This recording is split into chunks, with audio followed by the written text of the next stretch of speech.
Hello guys, welcome to my YouTube channel. आज हम लोग पढ़ने जा रहे हैं Mittag Leffler theorem MSc second semester complex analysis का। ये भी बहुत मोस्ट इम्पोर्टेंट क्वेश्चन है। तो हम लोग इसका सबसे पहले स्टेटमेंट देखते हैं कि इसे बोलता है कि लेट हम लोग मान लेते हैं कि बी एन एक सेक्वेंस है किसका, तो कॉम्प्लेक्स नंबर का। किसके साथ, तो limits n tends to infinity b n का तो इन्फिनिटी का, ठीक है। एंड फिर हम लोग मान लेते हैं पी एन जीटा, ये हमारा एक पोलिनोमियल हम लोग ले लिए हैं, ठीक है। एंड विजन नो कांस्टेंट, इनके पास कोई भी कांस्टेंट टर्म नहीं है, ठीक है। देन देयर ए फंक्शन, जो कि तब एक फंक्शन हो जो कि मेमोमॉर्फिक होगा इन होल प्लेन, पूरे प्लेन में विथ पोल्स के साथ, ठीक।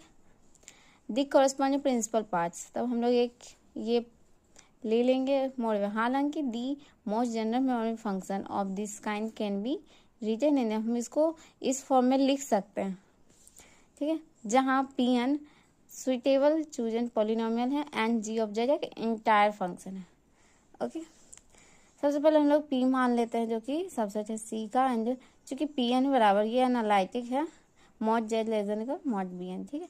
वी एक्सपेंडेड उसको टेलर सीरीज में इसको हम एक्सपेंडेड करेंगे। लेट पी एन जेड एक पार्शियल सम है expansion up to degree r n का। सो पी एन जेड की मतलब एक बार पी एन इसकी वैल्यू एंड इसकी वैल्यू दोनों को लिख लिए, ये दोनों की वैल्यू सेम, लेकिन इसकी जो डिग्री आर एन पर रहेगी, ठीक है। फिर हम लोग आर एन एक सफिशेंटली पर्पस है, ओके। फिर हम लोग एक टर्म को कंसीडर करते हैं, फिर जो कि एस्टिमेट है पी एन माइनस में पी एन, फिर लेट एम बराबर कितने, जिसमें कि रो एंड आर की वैल्यू ये होती है, ठीक है। देन हम लोग फिर से इसका एक्सप्लिट करते हैं टेलर्स थ्योरम में, मॉड लगाएंगे पूरे में, तो इन सभी की पूरी की value 0 as a r and tends to infinity, इसकी वैल्यू आएगी। फिर डब्ल्यू एम टेस्ट मतलब विस्टन टेस्ट, इतना जो है वो क्या है, कन्वर्जेंट है। तब फिर हम लोग मान लेते हैं एच ऑफ जेड बराबर इसको, ठीक है।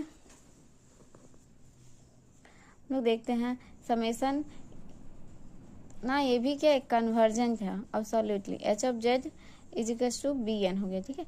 फाइनली हम फिर से सपोज करते there is a function having some poles principal parts, then the function g define हो जाता है g of z equal to f of z minus h of z whole z. ये क्या हो गया, एक इंटायर फंक्शन हो गया 10 F of z equal to H of z plus G of Z.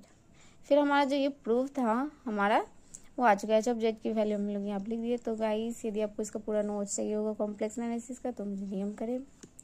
Thank you.